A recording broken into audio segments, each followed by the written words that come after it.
Thank you for watching Conscious Consumer Network. The live stream broadcast is free to view.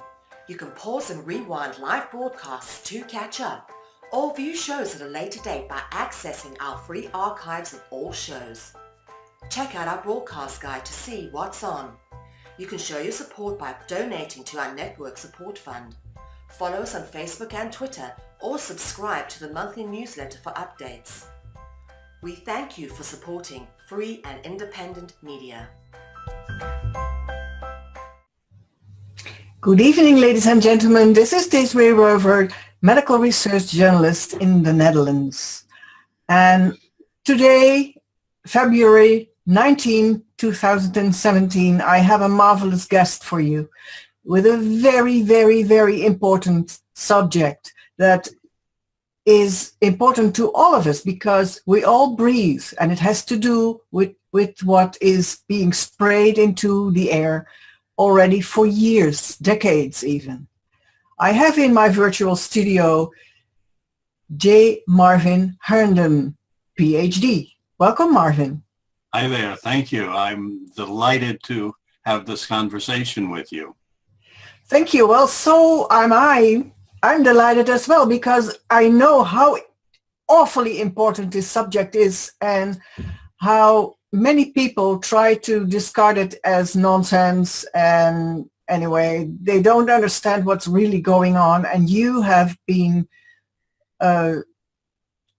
really looking at what comes down from the heavens towards us and what sort of awful repercussions that has for health and for the soil and for so many other things. But first, Marvin, you have a lot of studies behind you. So could you please elaborate on that for starters?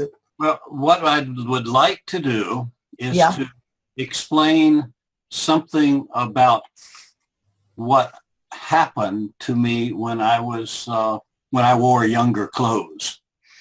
I had just finished my PhD, 2 months, and I was on the campus of the University of California at San Diego, and I ran into a professor that I knew, and he of course asked me what had transpired, and I explained what I was doing, and he invited me to give a seminar. And so a few weeks later, that's what I did. Now, in the audience, there were two very distinguished individuals. One was Nobel laureate Harold C. Urey, and the other was Professor Dr. Hans E. Suess. Now, both of these individuals had remarkable backgrounds. Harold Urey, as a young man, was in a sense, an apprentice to Niels Bohr. Everybody knows who Niels Bohr is. Yes. Hans Suess learned not only academically, but learned from his father, Franz Suess, who was a famous geologist, who in turn learned from his father, who was no less than Eduard Suess, the famous Eduard Suess, the face of the earth. This was a handing down knowledge from person to person, important knowledge.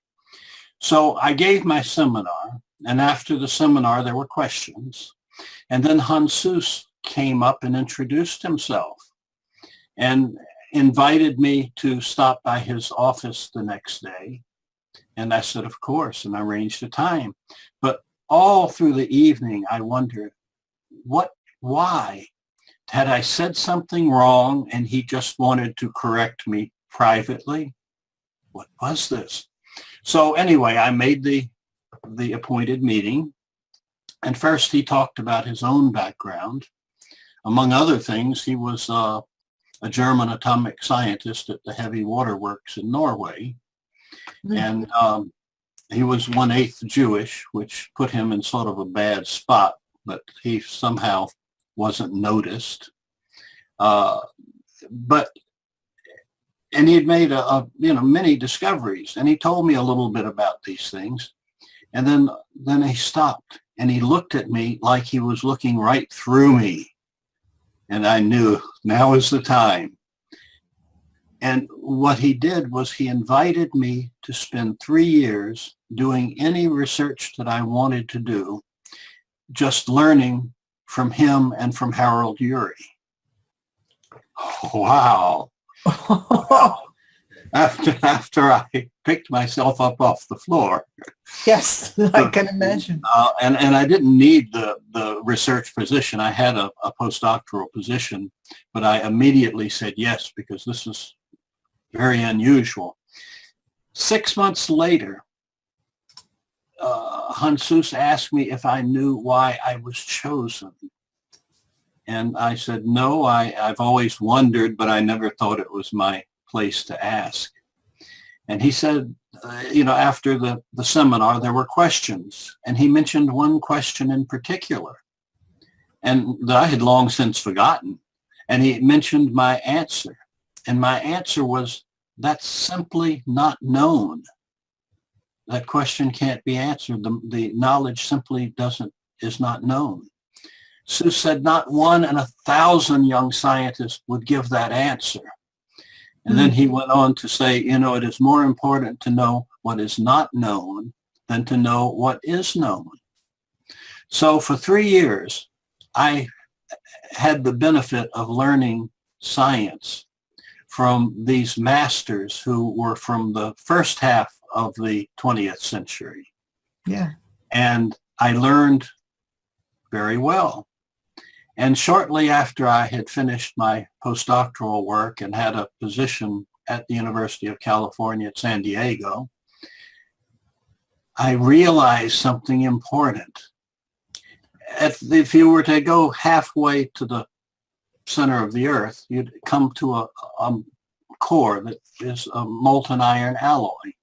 And at the center of Earth, there's a solid object, slightly smaller than the moon and about 3 times as massive, called the inner core. And I realized that for 40 years, the geoscience community had the wrong idea, that there was another possible explanation. And when I explained this to Harold Urey, I took the manuscript I had written and took it to Harold Urey and watched his expression as he just lighted up. Oh, yes, yes. And then he offered to communicate that to the proceedings of the Royal Society of London, where it was reviewed and it was published. Well, while I was waiting for it to be published, I sent a copy to Inga Lehman, the lady who had discovered the inner core of the Earth. And I got the most complimentary letter back from her, praising my logic. She had discovered the inner core by logic. So this was all very nice. And I thought, while I was waiting for the paper to be published, I thought, well, gosh, there'll be discussion and the debate, as there should be. And probably the people with the powerful laboratories will take the idea and run with it and leave me in the dust. That didn't happen. It was as if I had never published the paper at all. And my grants then, when they came up for renewal, they were not renewed for no good reason. I was excommunicated. And I realized at that point that I had crossed a line. The science community had already become twisted, perverted, to adopt a consensus mentality that if you don't challenge it, or if you do challenge it, you'll pay for it. Yes. And so that was a revelation to me. And it also set me free, because from then on, I could do research, as I sponsored it myself, that I didn't have to do anything but good research and do truthful research. Now, the geoscience community is still plugging away at these 1940s ideas, trying to solve the composition of the inside of the Earth. They won't refer to the work that I do. because the community has become corrupted. Now, the reason I'm telling you this is not to brag or to toot my own horn, but to show you that the science community, it has long been corrupted, and they are very much a part of what is harmful, damaging to humans, to our planet, to all the creatures of this earth. I mean, there are some honest scientists, but they don't dare speak out, or they will be cut off at the knees. It's career suicide. I know exactly what you mean, Marvin, because I see exactly the same thing in the medical community. Cancer can be cured, but like your inner core of the earth, it's a no-no. Well, this is shameful behavior. It is. I mean, science is about learning about the true nature of the earth, the universe, and the creatures of our planet, and so forth. And it's the purpose of science is to improve the knowledge, to find out what is wrong with current thinking, and correct it, and move forward and improve knowledge. And so this is totally anti-science, what is being done. And worse, it's being done at taxpayer expense. Mm-hmm. I'm a taxpayer, and I'm supporting this nonsense. Yeah. But the real tragedy is that the scientists themselves have been used to advance an agenda that is an inhumane agenda. Yeah. And that is, in my view, wholly unacceptable. I concur totally. Yes. And as I said, I recognize it. And since in two different disciplines, it's the same truth, it must be the truth, what you're saying. And it's probably also true well, I know it's true in astrophysics, because I've published a few papers relating to astrophysics, such as the thermonuclear ignition of stars, and why the galaxies have the shapes that they have. And the astrophysics community tried to bury those. Again, yeah. This is absurd. But it's what people study the atmosphere. There are a lot of scientists that make measurements, take samples of the atmosphere, study it, but they simply do not acknowledge what is going on right before our eyes. You don't even have to go outside. You turn on the television to a program over the last few years, and you'll see in the background the trails that the jets are laying in the sky. And there's something incredibly dishonest about these people. So when it started happening where I live on a near daily basis, that's when I decided I would apply my science background and my understanding of how to make discoveries to figure out what it is that they are spraying. And what it is that they are spraying is horrible. It is, yes. Here in the Netherlands, where I live, the first thing I see in the morning when I open a curtain above my stairs, I see a large part of the sky, and most days it's already with stripes. And the stripes are being sort of advertised everywhere, because if you look at a Volkswagen advertisement, I've seen that. It has stripes. They are changing a bridge here, building a bigger one. And there was an artist impression of the new situation, complete with exactly of course. Air stripes. It's impossible. And I wrote a letter about that to the government, and I never got an answer, of course. Well, here's the thing let me jump ahead and tell your audience just what it is that they are spraying. Yes, please. There's very good scientific evidence from several lines of investigations that what they're spraying is something called coal fly ash. When coal is burned, say in utilities that produce electricity, the heavy ash settles and the very fine ash goes up the smokestack. Except in Western countries, now it's required to be trapped electrostatically because it's toxic. It's a toxic nightmare. But this is the stuff that they're spraying. And it doesn't stay in the air. Where they're spraying is in the lower atmosphere, in the troposphere, which is convective. In other words, it turns over and over and over. So those particles that are still suspended, you breathe them. That's inevitable. The fine ones, you don't even have to breathe them. They can go through your eyes, through your skin. This is terrible stuff. Because you can say that it's nanoparticles? Nanoparticles, yes. And when the stuff lands on the ground, it's dark gray color and it absorbs sunlight. And so it adds to global warming. That's not all it does.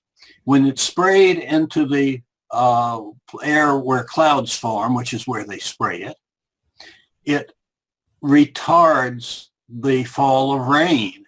The pollutant matter just blocks the little droplets of water from coalescing and getting big enough, heavy enough to fall to earth. That's one thing. Then what it also does is it heats the atmosphere. Still another thing, like clouds, it blocks heat leaving the earth. So these are all things that cause global warming, which then brings up the question, why would so many governments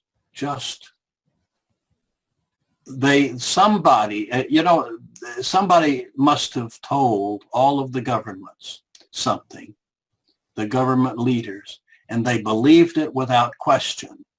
Because if they had told them the truth and told them about the toxic nature of coal fly ash, only an insane person would have agreed to allow that. I sometimes wonder what is being told. My guess is, and I don't know this, but I guess that what governments are being told, and this may come through some of the UN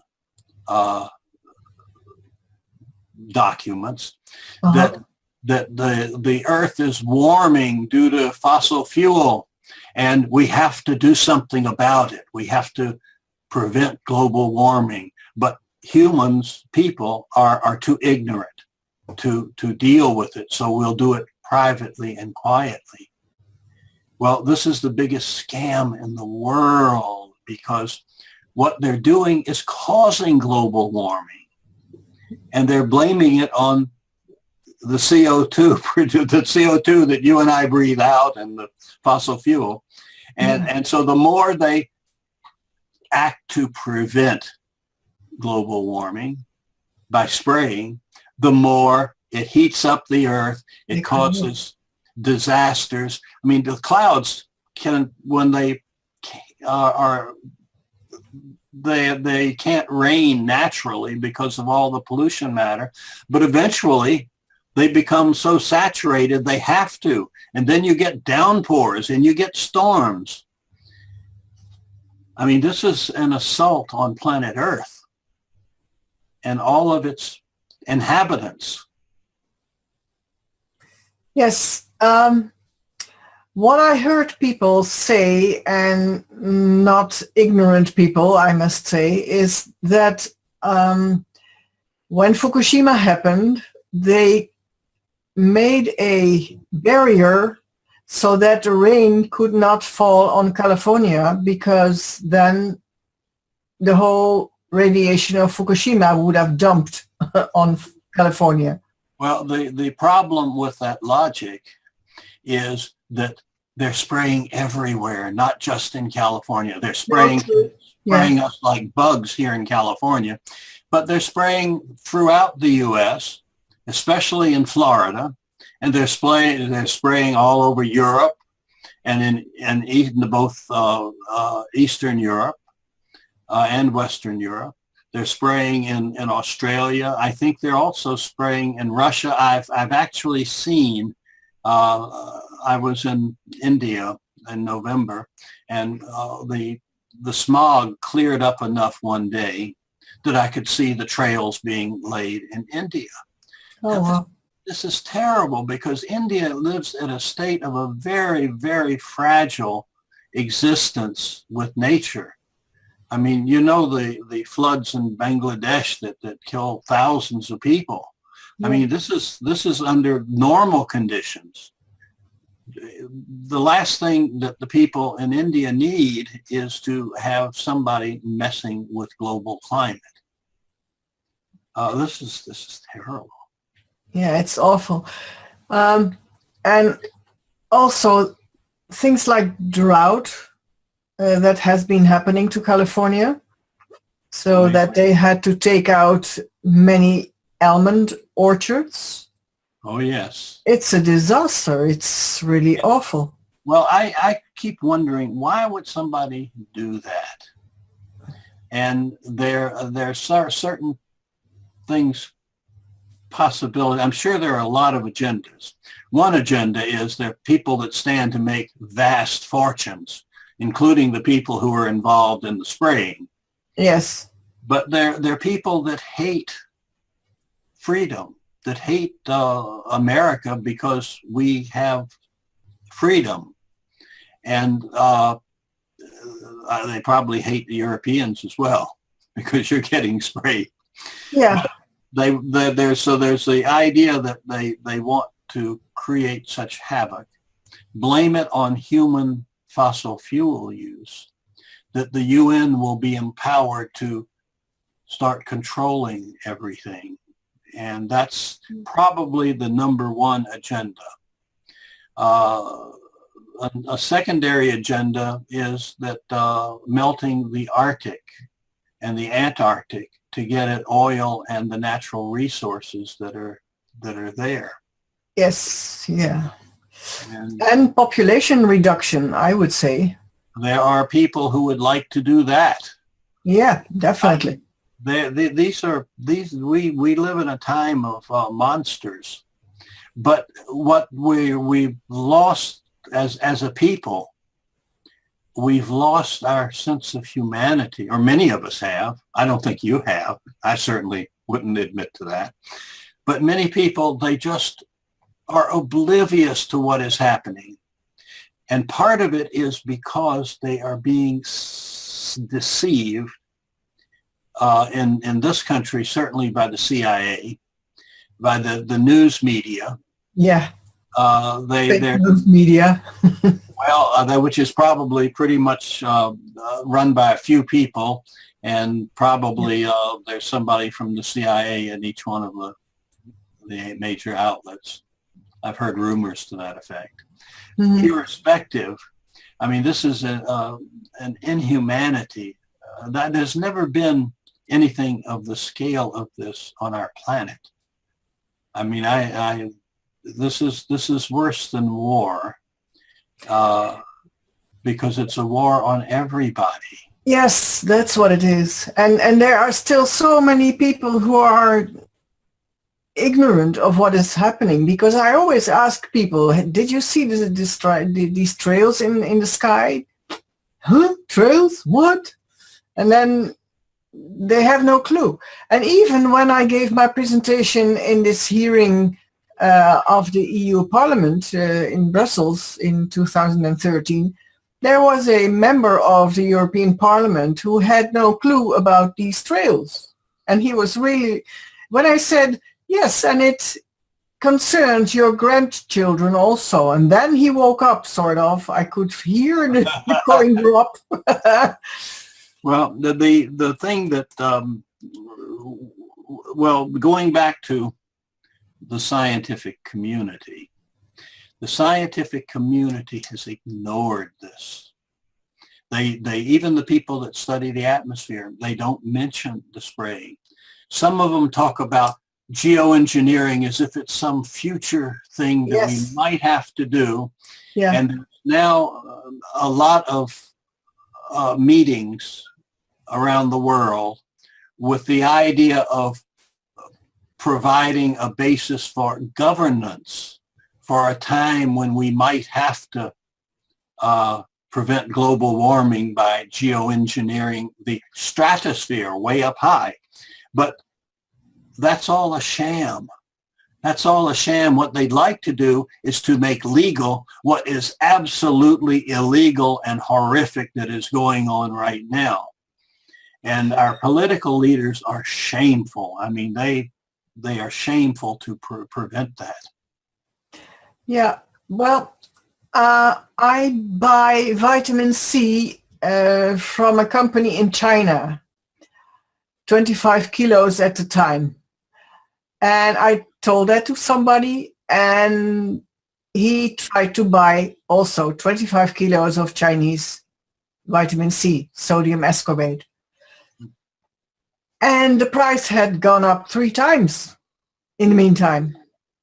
So I wrote an email to the company in China, what is going on? And then they told me in their strange sort of English, they told me that the Olympics were there and that all the factories had to stop working because the weather was being manipulated to have sunshine on the Olympics. Yes, well, they are honest. What can you say? Yes, they were honest. And I know that almost every country has its own corporation that is involved in weather manipulation. I prefer to call it manipulation instead of modification because they manipulate. That's more honest, I think, to say it like that. Well, I can't imagine why leaders would agree to this unless they were totally deceived, which means perhaps the best way to solve this problem is to undeceive the leadership. Yeah. Because no one was admitting to what was being sprayed. And there was, and so obviously, you see trails. Well, if you don't know what they are, maybe you don't worry about them. But I got the evidence and published it. And the disinformation people came after me big time. They tried to get the first paper retracted with a bunch of lies.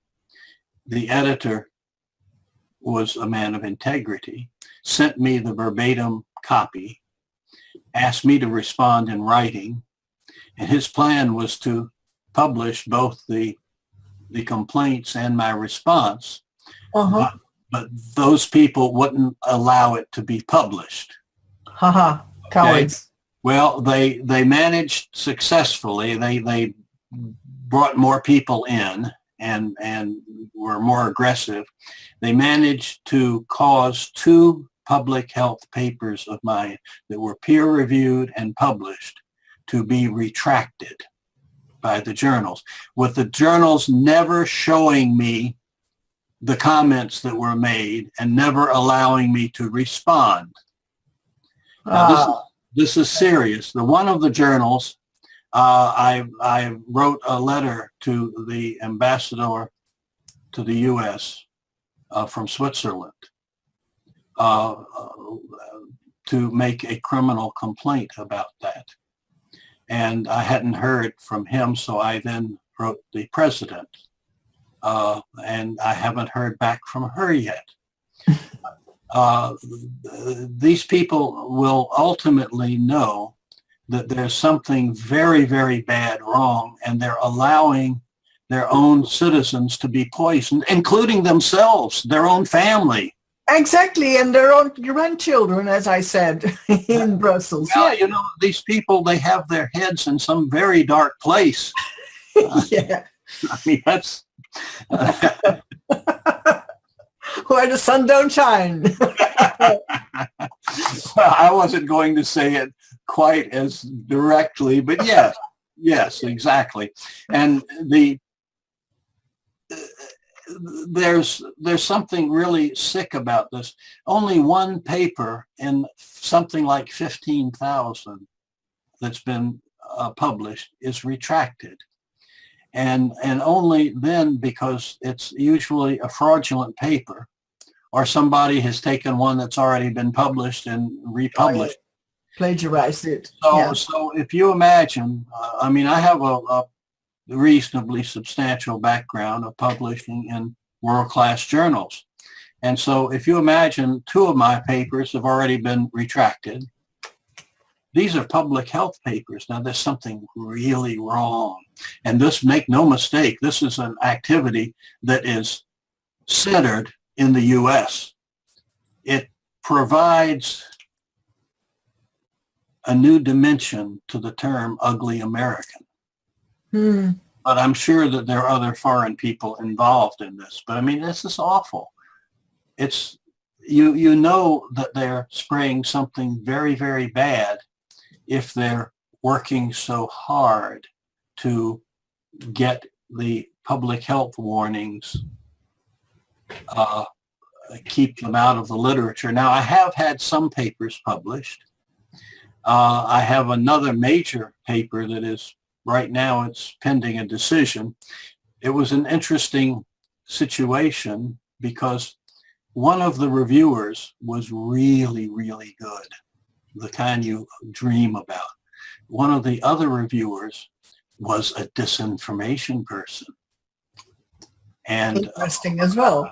And so, so I dealt with both sides of this. So we'll see what the journal does. But this is a, and that was just a happenstance, I'm sure, that the editor didn't intend for that. But he sent it to somebody that was connected with the disinformation team. And and the evidence is that one of the people who was making the remarks isn't even a scientist, but his job is just to people's reputations and deceive them. To reshield, the websites, you know, that where they do this too. Yeah. So anyway, talking about the coal fly ash, the tiny particles of coal burning, is that like fluoride, a substance that they need to get rid of also, and that this is like fluoride they put in our drinking water? They put the coal fly ash into the air in the well, it's almost for the people who do this, it must seem like magic, because to take rock and to pulverize it to micron and submicron size costs a fortune. And here's something that is a waste product that is just in the right size range, or if you want to, you with just a very simple cyclone separator, you can even select out a finer grain size. And so this is like magic for those people, provided they have no conscience, no sense of humanity. They don't care what happens. But you know, the military has had that as a track record. During the 50s and 60s, they detonated more than 100 above ground nuclear tests in the US. And they lied to people about the dangers. They even their own people who were exposed to radiation, they told them they received less radiation than they had. They conducted experiments on, well, like they gave pregnant women, what they said was vitamins, when what it was really was radioactive iodine, or was it iron, one or the other. and they injected newborn babies with radioactive stuff. I mean, these people have no. I mean, this is evil with a capital E. Yes, I know, and I also know that many illegal tests, procedures have been done to civilians who had no informed consent. They were ignorant of what was going on. And that has happened time and time again. And the most famous example of that is the Tuskegee project, where they infected 400 black men with syphilis and then watched what was going to happen to these people. Yes, they did not do anything to cure them. I mean, you only can do a thing like that when you don't have a conscience, period. Well, this is one of the I think the secrecy is what is the underlying facilitator. If people had to be upright and sign and make public everything they did, they would be very hesitant to do experiments like that. But wherever there's secrecy, like I mean, even with something innocent like Wikipedia, a lot of people, attack my Wikipedia page, and they do it with a screen name, no accountability. Oh yeah. So this is terrible. But yes, I don't know why that is. I'm thinking about what I wrote a book about, the HPV vaccination, the so-called vaccines against cervical cancer, which is total nonsense. And it has maimed and killed so many beautiful young girls that it's not funny. And it's the same unaccountability, it's the same not having a conscience sort of people who do that. And in vaccination arena, it is a lot of money going on. So that is one of the things that makes them go around and around doing it again. Well, let me give you cause for optimism. Everyone expected Hillary Clinton to be elected. Yeah. Thank the Lord she was not. I agree. Instead, Donald Trump. Now, Donald Trump has a 10-year-old son who has autism. He has been damaged. Yes. And there's good reason to believe that he will do a lot to rein in the insanity that is rampant. Yeah, although he is being boxed in by a lot of deep state Zionism. But anyway, I think when he's on the loose in a press conference, then we see the old Donald Trump again. Well, it'll be interesting to see. I have no doubt that there will be positive changes. Yeah. The EPA, for example, that has been, it reminds. The American Psychiatric Association, you mean? Well, it reminds me of Fahrenheit 451, Ray Bradbury's story that was made into a movie. It's about the future.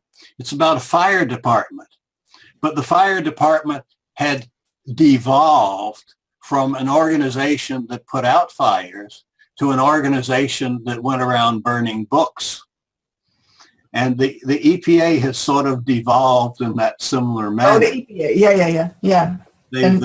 They've become an agency, instead of protecting us from pollution, helping to cause pollution. Absolutely. Yeah. But there's one thing that I think that is really, really important to discuss, and especially important to the people in the Low Country. And that has to do with something that happened a year ago. May I describe this? Yes, please do.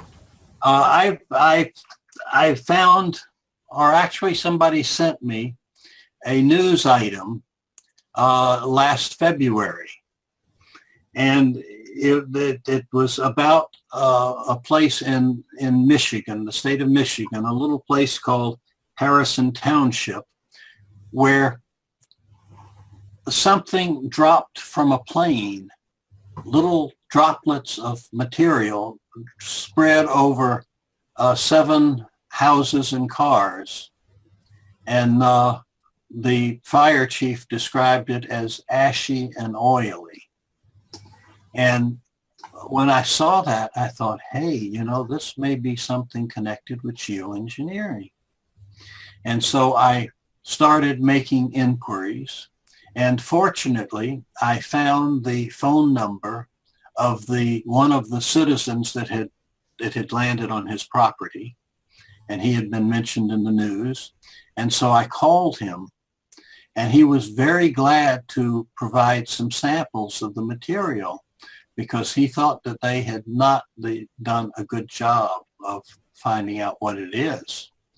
They had suggested it was a flight of birds flying over that had suddenly let go.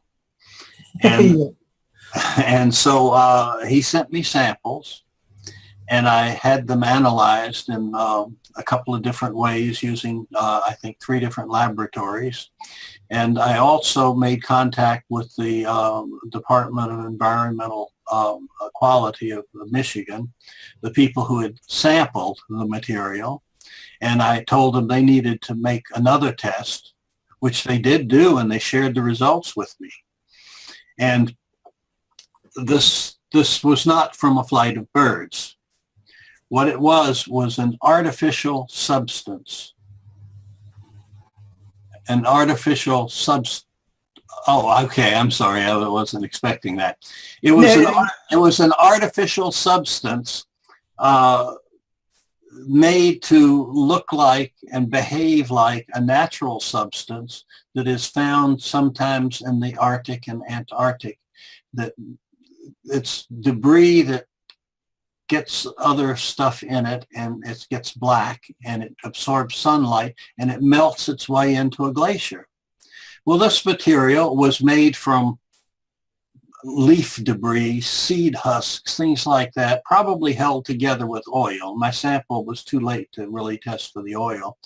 But it had, in addition, it had coal fly ash, which is dark gray in color, and it had salt in it. And it was distributed. You can see from this picture, the little spots, how it's all distributed throughout.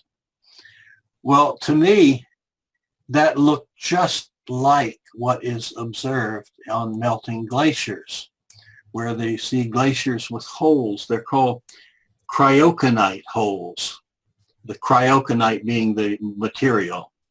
Mm-hmm. And this is an artificial material, and you can see it's the aircraft was set up to distribute this small amounts of this stuff over wide areas. Apparently, the pilot or the person in control of the apparatus switched it on for just a moment, and left that signature. But that's all it took. I mean, this was like a great detective story. Yeah.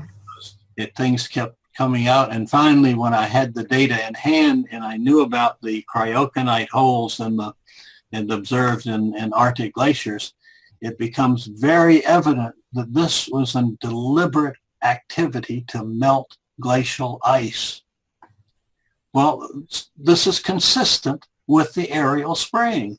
The aerial spraying heats the atmosphere. It causes global warming. This cryoconite melts ice, causes global warming. Now, the people who are most affected are the people in your country. Yes. Oh, country. I mean, you know, the Netherlanders have been fighting the ocean, the sea, for I don't know how long, more than 100 hundreds of years. Yes. A long time. Yeah. And the last thing they need is for the sea levels to rise and the ocean currents and the storms to intensify and create havoc. This should be, people should tell their politicians about this. I mean, you have an election, I think, coming up, next month? Yeah. Every one of those politicians should know about this, because that has direct bearing. I mean, people may believe the nonsense that the UN is saying about we're trying to prevent global warming and that sort of fantasy, but this is reality. And that material that fell in Michigan, that was a smoking gun. I mean, this is the evidence. This wasn't something to spray in the atmosphere. This was something to sprinkle down to melt glacial ice, and as well poison with the coal fly ash, whatever it touches too. But this is why people in your country really need to get on to their leaders, because I think if one country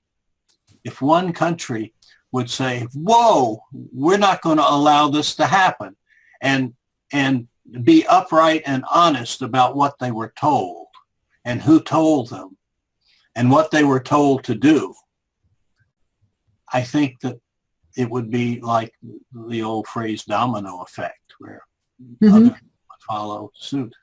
That could be. And yes, I personally live below sea level. So yes, it is absolutely important to tell our politicians. I put a sign on Facebook for people to get all the snail mail addresses and the email addresses of these politicians, and I'm going to see to it that many people will send these reports to them, your articles. Well, thank you. That's really, really important. I mean, I think people, nobody has the right to go and melt the Arctic and create havoc. It would create havoc globally, and some places it would be worse than others. And certainly, the Netherlands is one. Yes.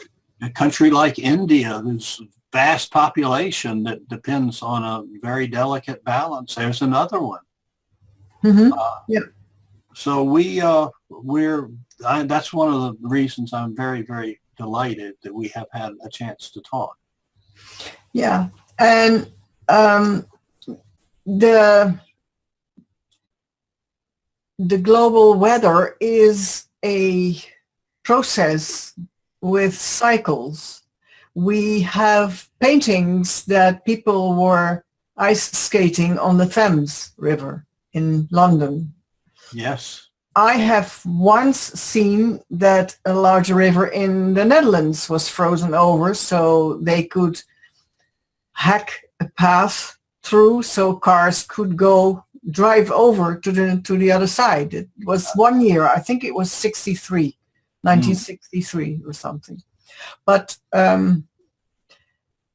it is a cyclic thing. So global warming is also part of those cycles. Cycle, yes. And there's another paper, if I may mention. Yeah, go ahead. A long time ago, journals always required, at least since the Second World War, that the editors send papers out for review by other people, usually about 3 reviewers. But as the science community became corrupted, the journals allowed editors to reject papers with just a few words that didn't have to be true, just a few negative words.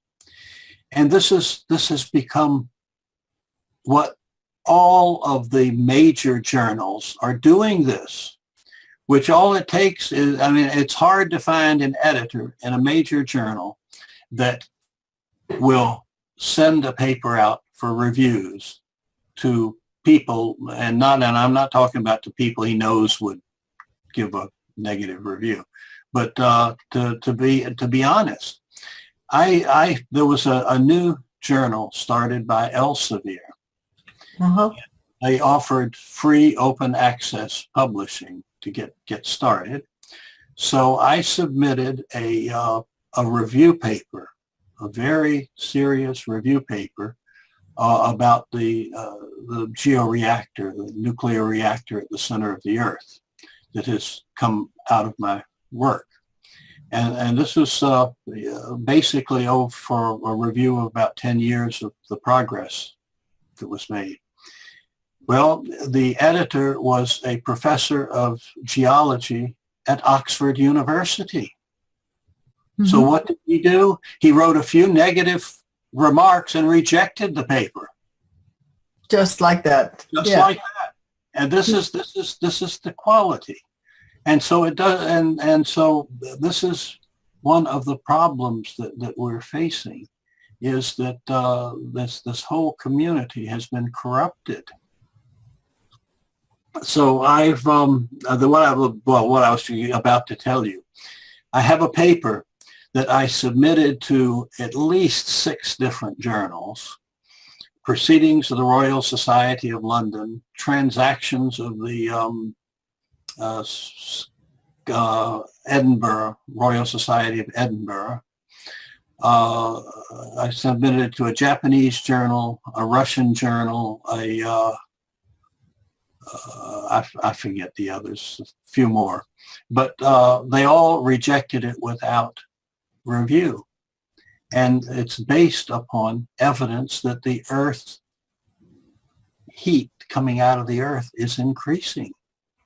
And of course that impacts the whole IPCC that assumes that everything is constant for their models. And so it's now I finally found a journal that's honest that'll send it out for reviews. But this is, you're right. The Earth changes. Its climate, the energy that comes out of it, the dynamics. This is a variable process. And so what scientists should do is they should learn to make circumstances happen that we can adapt ourselves to such changes. Mm-hmm. Not to try to change the planet. I mean, that's... No. Improve on nature. Ha. That's folly for the fools. Yes. I don't know whether you noticed on my website that, did you know about the music videos? I saw them, but I haven't looked at them. And let's mention your website. That is www. 3 times a W. It's unpronounceable, I think. Yes. And then nuclearplanet.com. Nuclearplanet.com.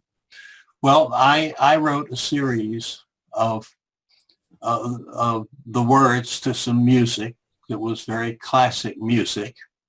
And I posted so far, I think maybe 4 of them.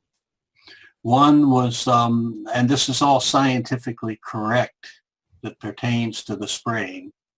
Mm-hmm. One is was to America Once the Beautiful. Another one was the Battle Hymn of the Republic. There were a couple of more, but one of them that you would find interesting, being European, was music that was to the Ode to Joy, which is the European anthem, but it's with words to that. And it's sung in 2 different ways. One is sung by an American with a beautiful voice.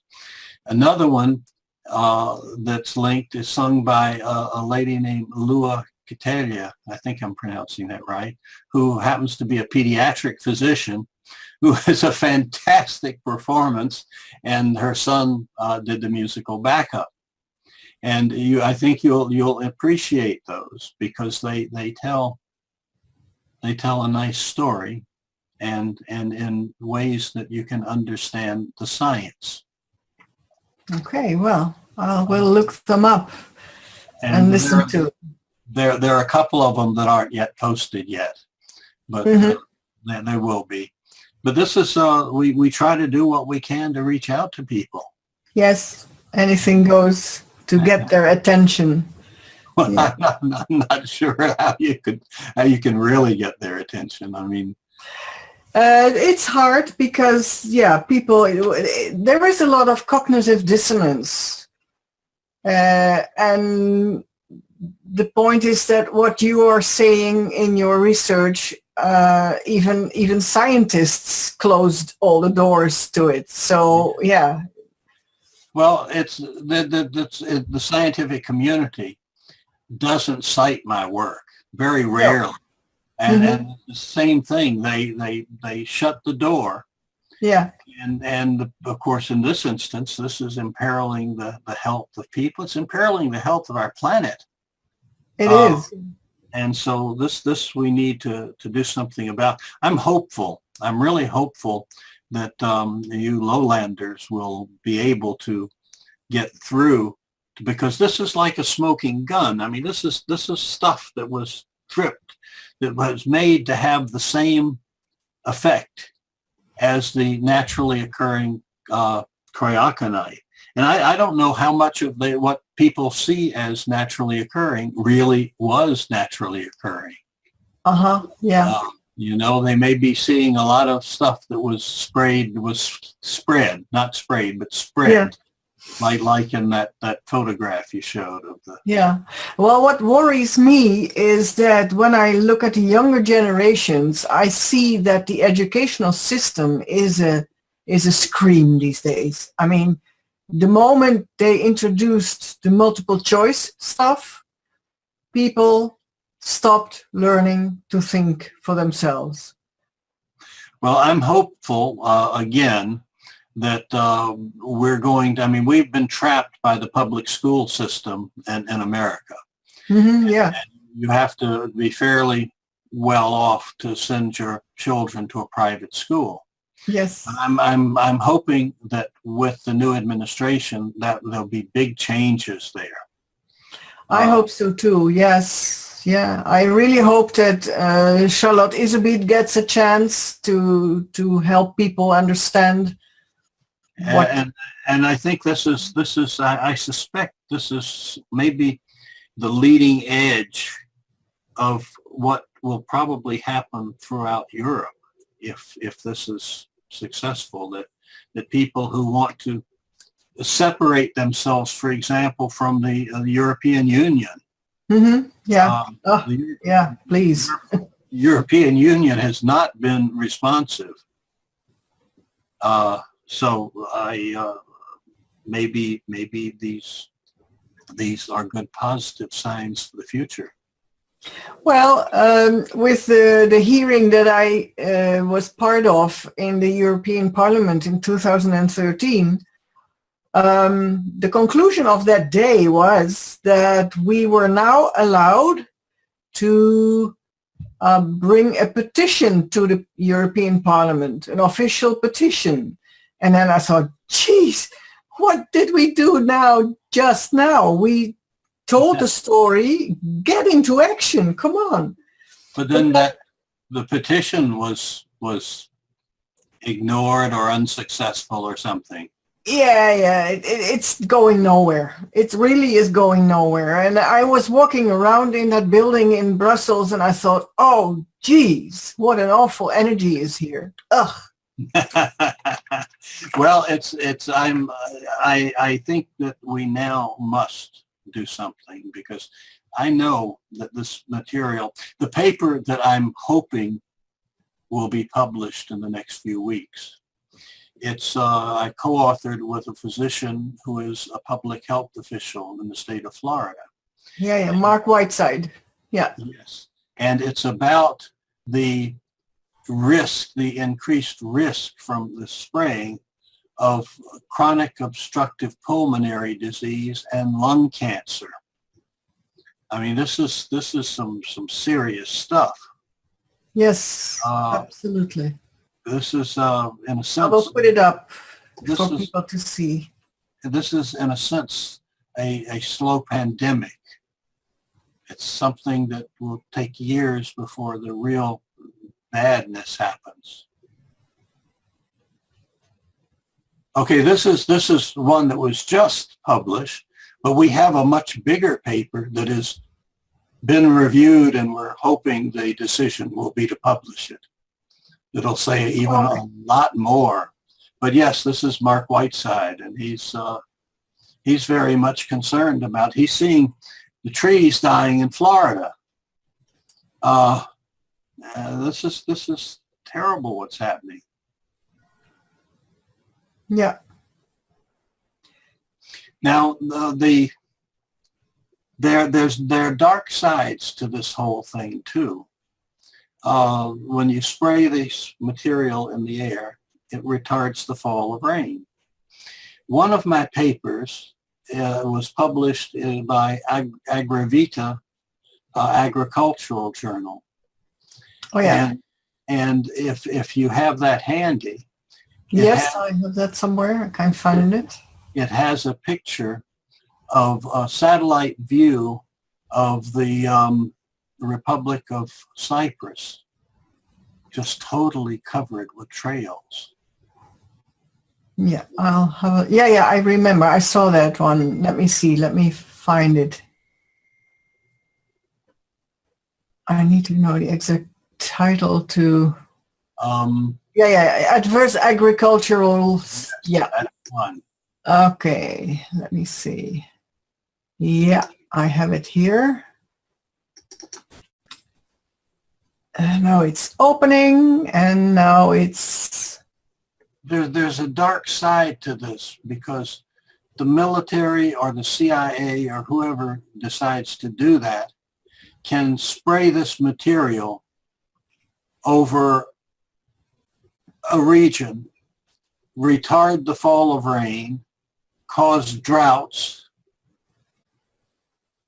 which leads to animal death, starvation, agricultural collapse. Keep scrolling if you would. Yes, yeah. I was showing. This is the cypress. There's the cypress. Yeah. And you see trails all over there, but not really in the surrounding areas. And the people in Cyprus have asked their government for investigation. And of course, their government doesn't do much of anything. No. Of course. Now, if you scroll up one little bit to the picture before that, other way. Oh, yeah, here. No, the picture right there. See if you can get those in there. The reason I wanted to show you this, these were all taken on days that would have been just totally blue skies in San Diego without any clouds. See, it used to be that many of our days, there were no clouds whatsoever, natural clouds in the sky. We had beautiful blue skies. Mm-hmm. And you can see the different sprayings, but as you look toward the bottom, you see that as the sky becomes almost opaque, overcast. Yep. With trails. This isn't, and it gives a brownish cast, which is that this is not a natural stuff. This is the coal fly ash. This is what they do, and so when they are just causing a drought in California. They probably have caused droughts elsewhere. I think the Iranians have complained that the southern part of Iran has suffered as a result.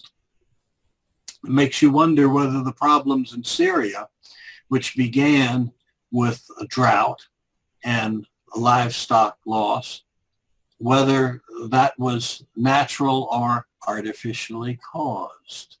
Yes, yeah, you start to doubt everything now because of what is happening, what you can see that is artificial. Yeah. So I'm hopeful that things will be changing, but I'm really, really hopeful that people in your country will take heart to this latest paper, because that's like I said, it's a smoking gun. It's evidence that there is, in fact, somebody spent a lot of money to develop the technology, the means of transport to melt glacial ice. And it happened that somebody pushed the wrong button for just a moment.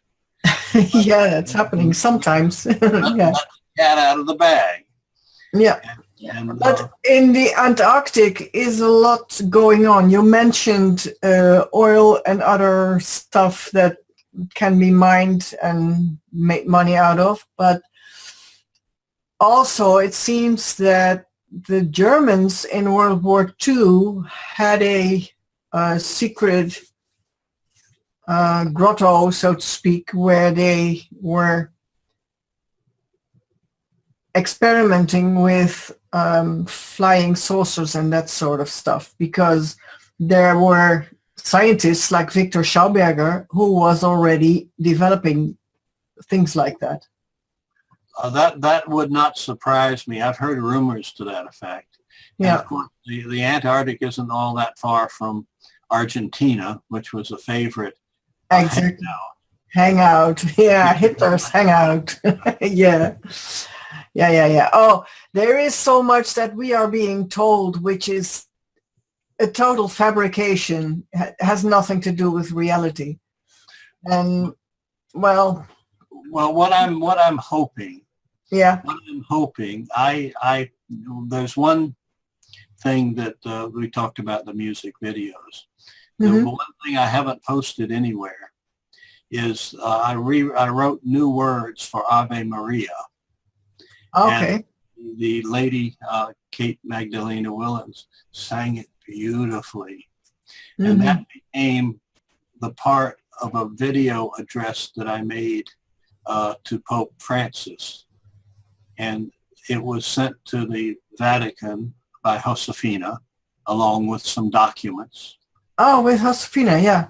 And so I'm hopeful that that we'll get some response. I think that the Vatican, here's what happened. 500 years ago, the Catholic Church went against science, and they suffered. I mean, they suffered a huge loss of prestige because they were wrong about the Earth being at the center of the universe.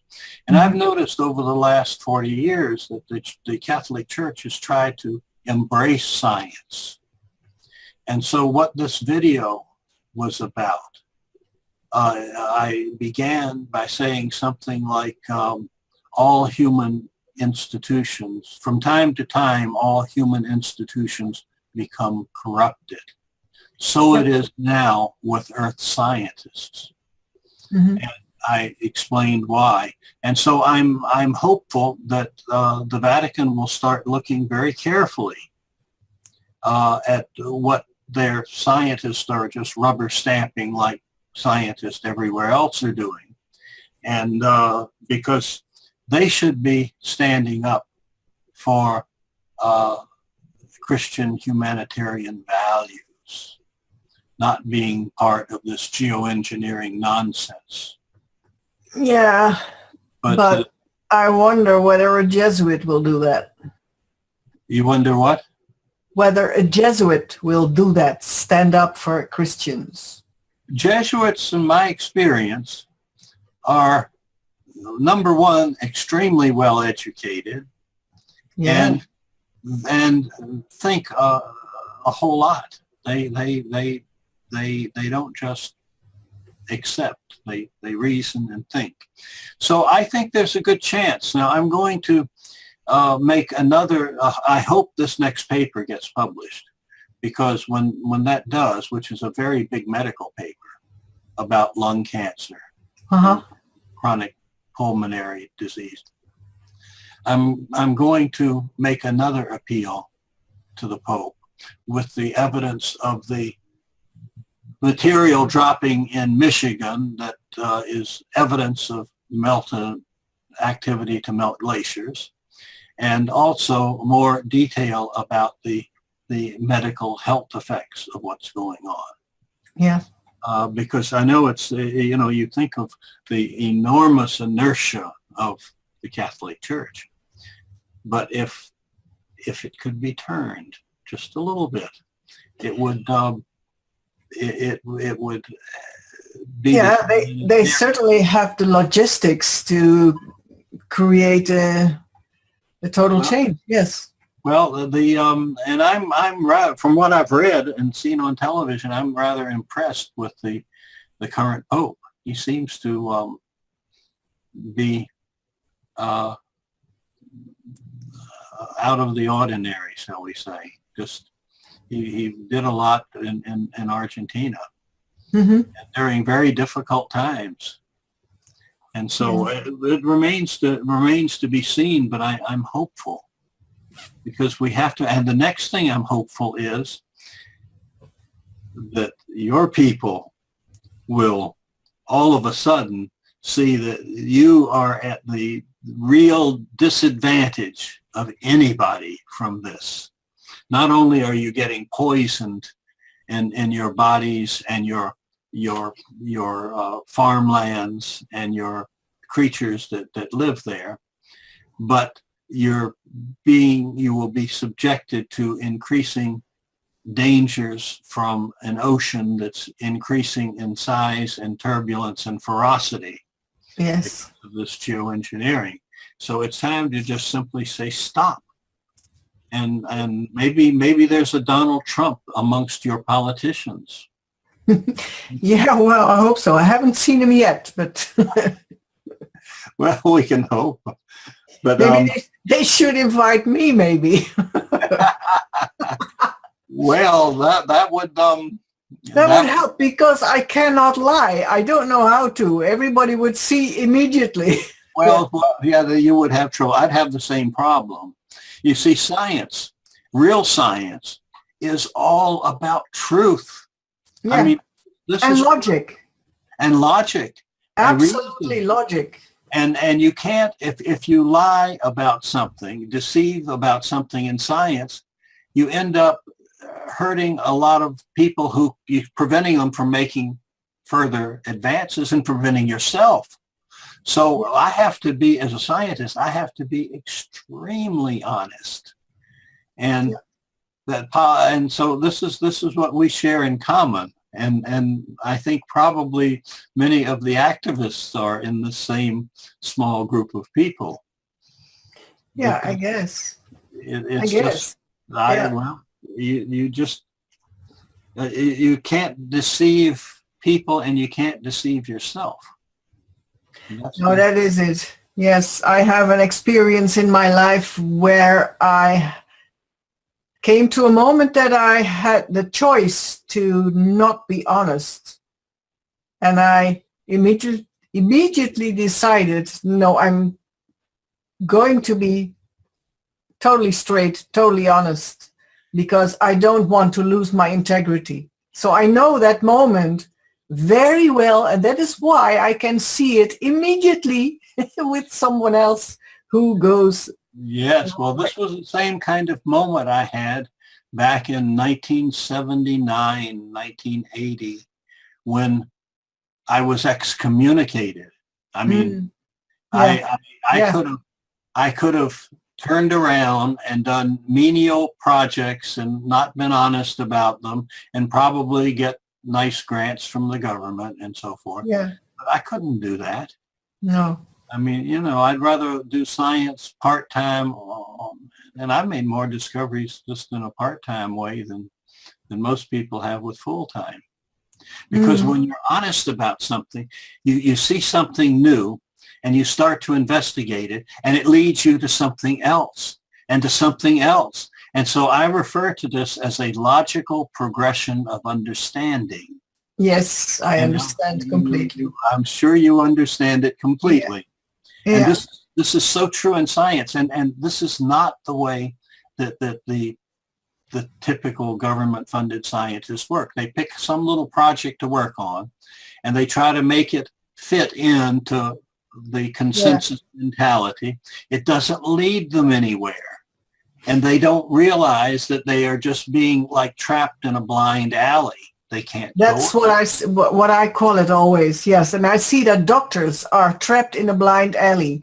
They should turn 180 degrees around, make a U-turn, in other words, yes, and find the truth. That is true, and so there's this commonality, and I suspect that the commonality really overlaps into many fields. Yes, it does. Can you imagine if the United States government under Donald Trump decided that from here on out, everyone will tell the truth and not lie, and anybody that lies would be, excommunicated or something. Well, the press would fold up. yeah, the fake news people. Go. They couldn't survive. But honestly, if a government is doing something with respect to other governments, it stands to that if what they're doing is the right thing to be doing, then truth should not hurt them at all. Exactly. Yeah. So this is fun because we're in the same choir, I think. Yes, we are. And I would add that what gives me the most hope regarding President Trump is that I have heard his reversals, meaning there is something like reverse speech, and that is the language of the subconscious. And the subconscious of a person cannot lie. And when you listen to the reversals of Hillary Clinton and of other people, it is amusing sometimes. Her own subconscious gets tired of her lying. And the point with Donald Trump is, sorry, go ahead. All I was about to say is Hillary's subconscious must be overworked big time. Yeah, I think so. But the beauty with Donald Trump is that he is totally congruent in his forward speech and in his reversals. And John David Oates, the man of reversespeech.com, has been working at this for 30 years now.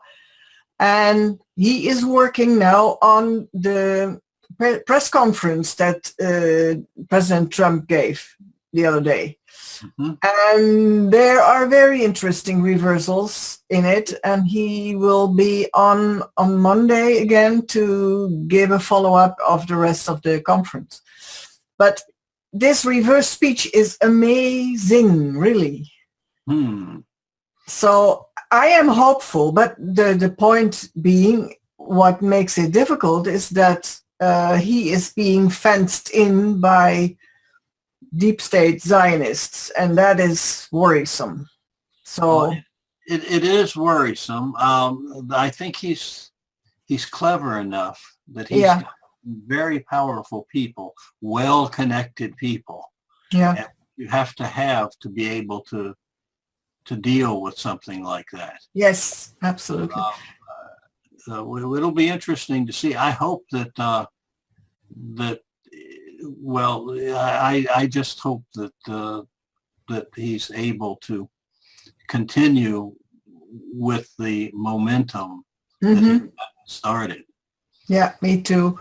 And with the Kennedy, Robert Kennedy, with the vaccination stuff and that sort of thing. Yes, absolutely. Yes, well, that was an astute selection for that position. Yeah, it's a pity that Kennedy only speaks about mercury, because every vaccine can maim or kill no matter what is in it. It is a witch's brew of toxicity anyway. A lot of aluminum also. And the shame, of course, is that the U.S. Congress absolved drug companies from any liability. I'd like to see that changed. Yeah, immediate. That should be, yeah, absolutely. Yeah. So But then that is the parallels in my playground, the vaccination arena, and your playground, science of air crap, as I call it sometimes, the yes. trail in the sky, and all the other things that you discovered. It's just different facets of the same type of evil. Yes. Where greed and lust for power and whatever supersedes anything that is of a humanitarian nature. Yes. Now, I look at the relative levels of this in terms of Adolf Hitler. Adolf Hitler, infamous for crimes against humanity, but he never sprayed poison over much of the world's population. Exactly. Leaders need to think about that. How is it they can close their eyes? Well, it's the same thing that people never commented on the looting that Hillary Clinton has done with her foundation, and the one conversation that was stealthily recorded of Donald Trump having some locker room talk about a woman. So people, yes, out of proportion, always. Well, there's a really deep-seated movement that's happened during our lifetime, where there's an entrenchment of people, especially in America, that hate America, that want to have a global, and that, yeah, hard to believe. And we've always welcomed people who've had problems in their own countries. We've tried to, well, we did help during World War II. There was, but yet people want to destroy that, and they have to destroy it if they want a world government. Yes. But my concern about a world government is, if you don't like it, where can you go? Yeah, right. It's rather like the spraying. If you're unhappy that you're being sprayed, where could you move where you are not being sprayed? No, there's no way to flee it. And a lot of people have asked me that question. And there's no way to flee because it is like a one world activity. Yes. Yeah. Yeah, sometimes I look at flightradar24.com because when I see planes laying a trail, I want to know who does it. And it's everybody. It's commercial airliners. It is the cheap ones, and it's everywhere. They're all doing it. And sometimes it's unmarked planes. Not that I personally have seen those, but I've heard that from other people. And I know that there are pilots who do just that, laying trails. I don't, how is it that governments got twisted this way? This is one of the great mysteries. Is it one of those things like the Paris Accords that came out? Is it one of those things from several years ago that turned governments into doing these? Were there secret parts to it where governments agree to allow this and to?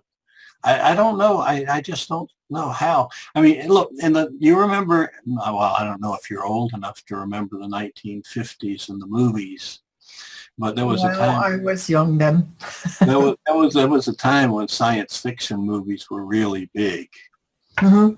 And if you had tried to make a movie with the idea that an alien had somehow controlled all of the governments to get them to spray their population, no one would believe it.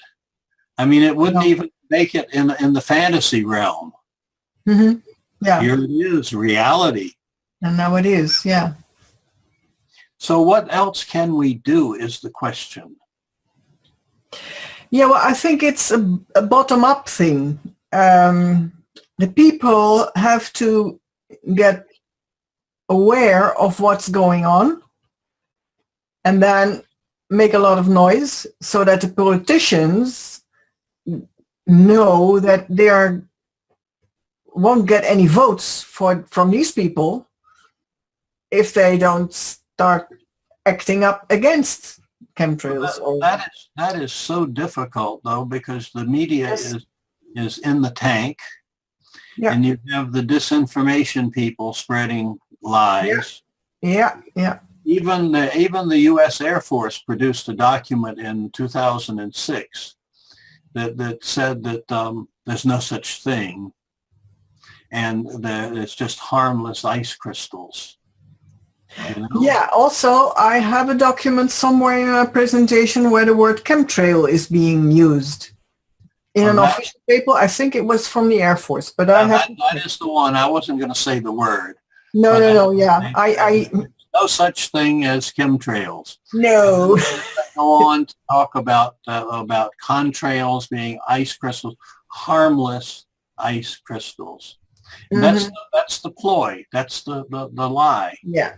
Well, I remember lying on my back in the grass during summertime, looking at the beautiful blue sky and seeing that one plane with this little short tail that stayed the same. Yes. I remember that very well. So when these trails appeared and stayed and became wider, and after a couple of hours there was no more sunshine, yes, I knew something was going on. Well, this is what I was noticing, and I just I tried to call the county health department. Yeah. I talked to the young lady at the switchboard, and she said, well, you have to tell me what it is so I can direct you to the right person. And I told her, and she says, oh, they're not real. They're imaginary. They're yeah. You know. Well, do you realize that there now is a whole generation of people who, in the Netherlands, we got the euro, I think around 2000 or something, I don't remember. Before we had guilders, other coins. Yes. There are children today, young people today, who have never seen a guilder and who have never seen an untarnished blue sky. That is sad.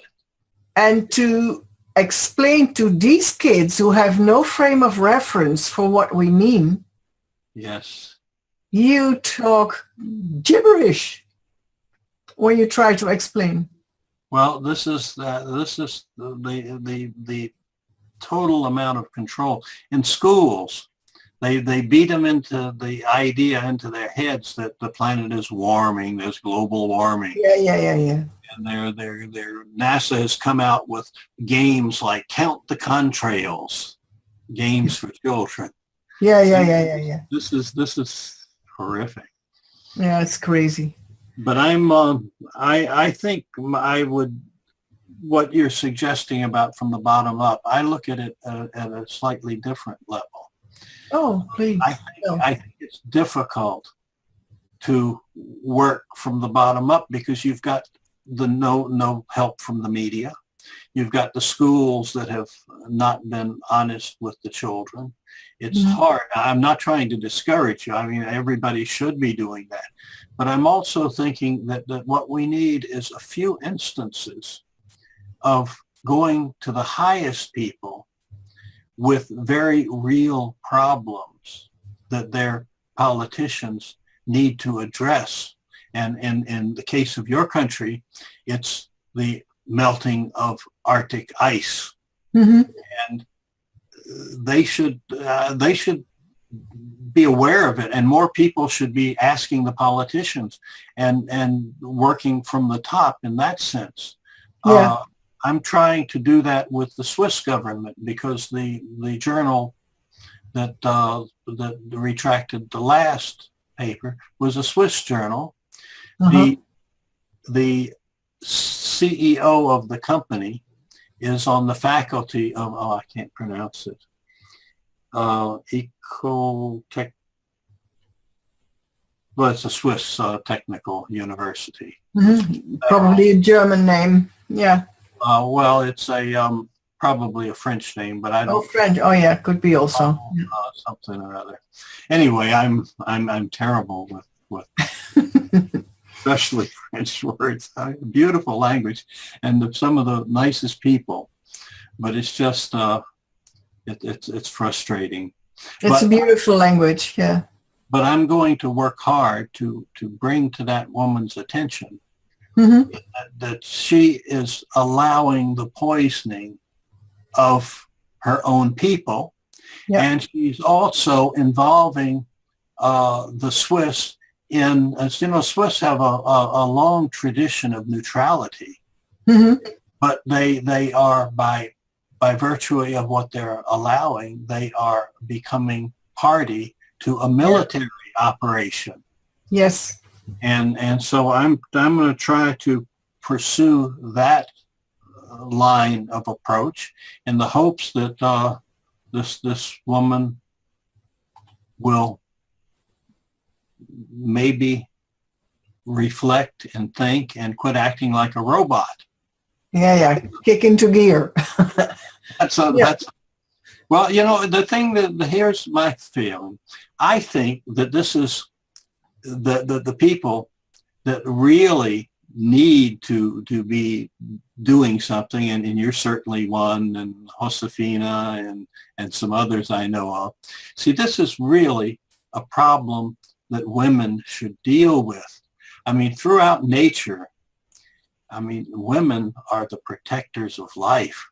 I Absolutely. mean, you try to harm a child of almost any creature, and believe me, you've got a ferocious mother, and it's the women that should start getting united. I mean, they're going after they've got no leadership in the women's movements.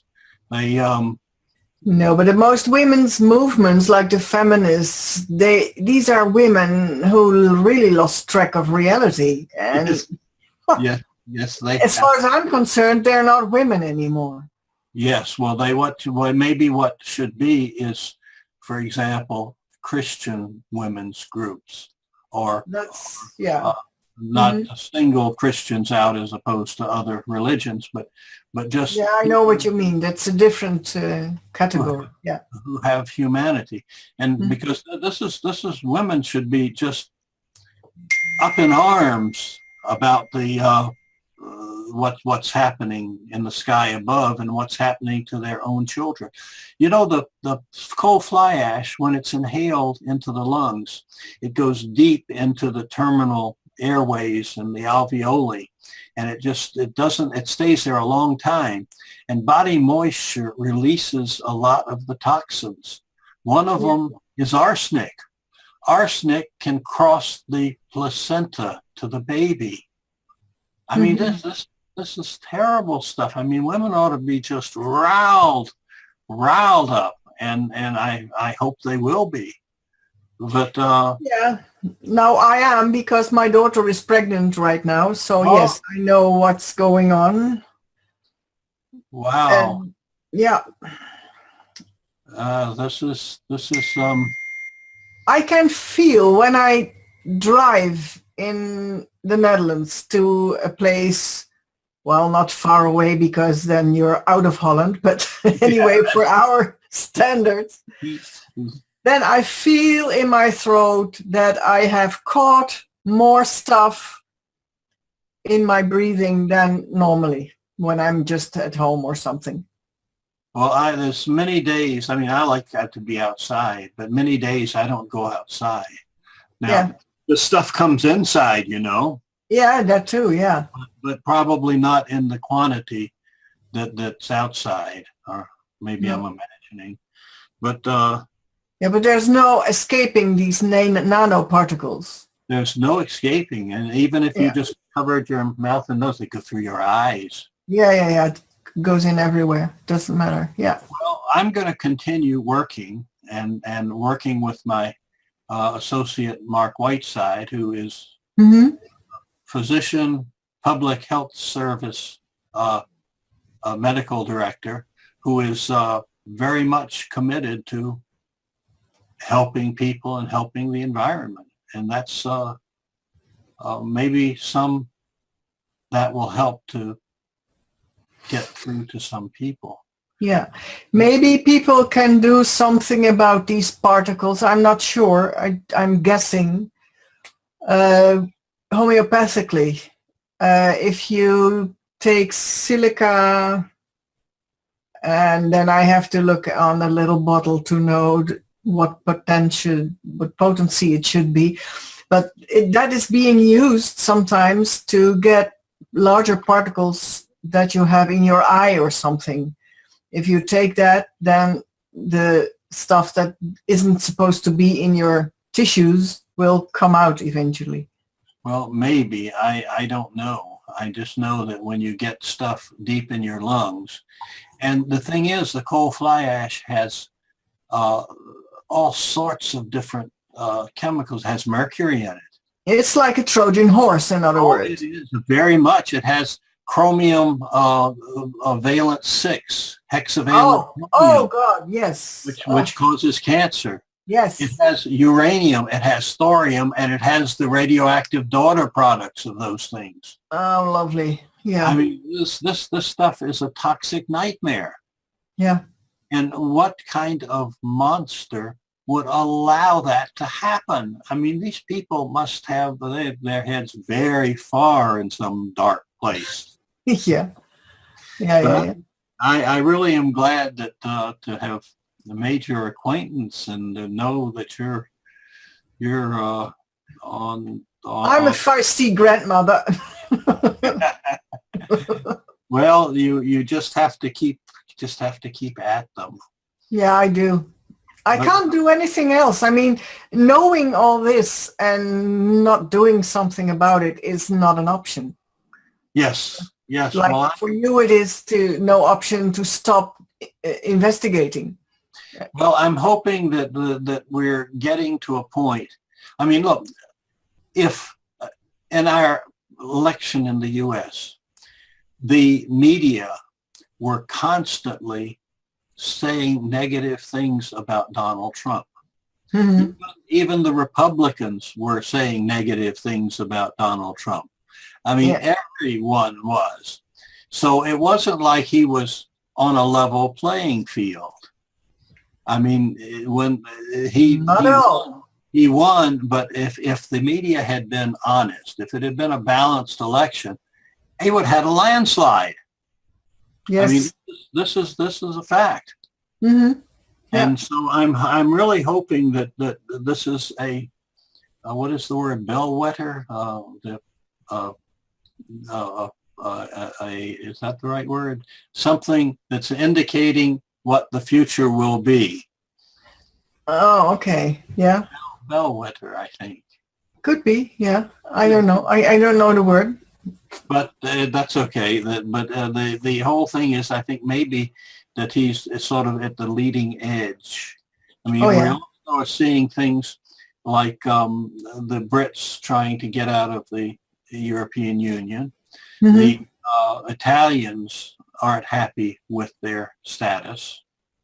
I'm not sure. I can't speak for your country. You know this better than I do. Well, in 2005, we had a referendum and 52% said no to the European Constitution, the so-called Constitution. So it's very clear we are not too happy about it either. Well, that's all. Those are all positive things. Yes. Because I think the indications are, things go along for a while and then they change. I mean, the cycles in human activity as well. Also, yes, absolutely. People get beaten down enough that they say, hey, no more. Yep. And all of a sudden they discover they really have spines and they can stand up for themselves. Uh-huh. So Sometimes they need a little coaching. Well, I hope so. This is delightful talking with you this way. Thank you, Marvin. Well, we are at the end of our talk almost. So we will visit again and do some tiny parts.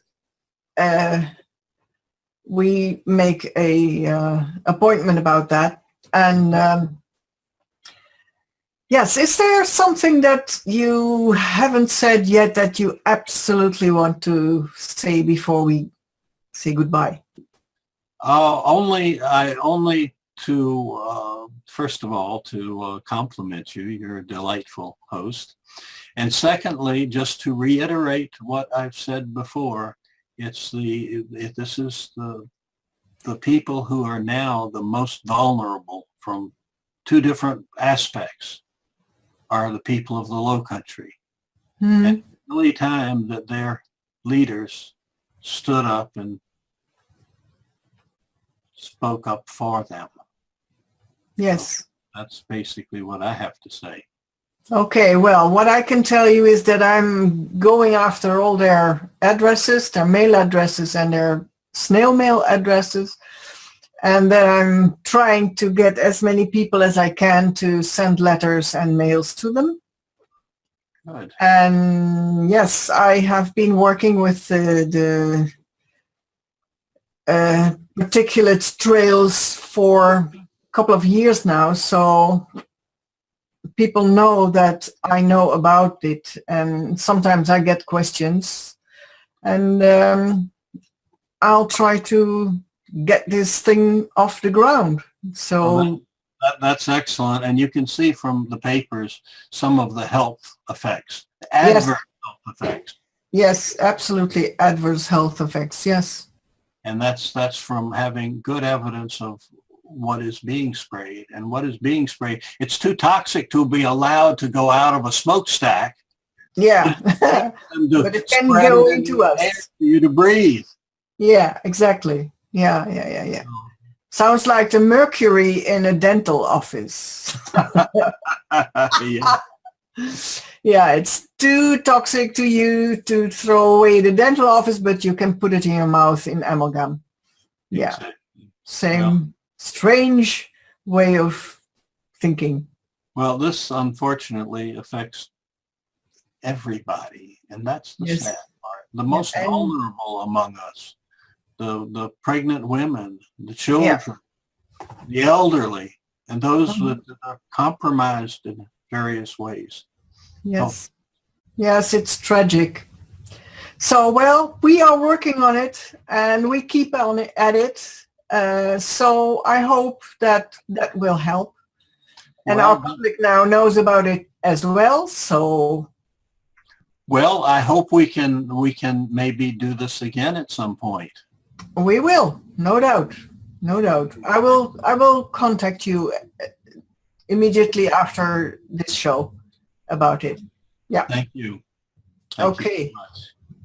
Okay, dear listeners, dear viewers, that was the Minority Report, the Minority of One, or the Minority of Two in this case, report of February 19, 2017. I thank my technician for his help. I thank Marvin for his wisdom and his articles and his hard work to show what's going on, what's happening to all of us. And I thank my audience for their time. Bye-bye. Till next time. If we want to change the world, we must first change the media. Mainstream media exists for the purposes of indoctrination and manipulation of public perception. The world of free and independent media is growing, and with the upsurge in information now available in the public domain, it has never been easier to access free and independent media. The exploration of this information resulted in an experimental project which would provide a fully supported space for researchers, whistleblowers, and seekers of all kinds to express themselves and educate the world. On the 1st of January 2015, Conscious Consumer Network was launched to the world. Nobody thought we would make it this far, but CCN is the longest running free and independent media network of its kind. CCN is a unique collaboration of hearts and souls, bringing you information from different perspectives to educate and inform. Since we started CCN, we have had only one desire, the pursuit of a free, fair, just, sustainable world, and this has not changed. Having overcome many challenges over the last 2 years, CCN is here to stay, and we've got great things lined up for 2017. Help keep CCN on the air by supporting the 2017 Network Support Fund.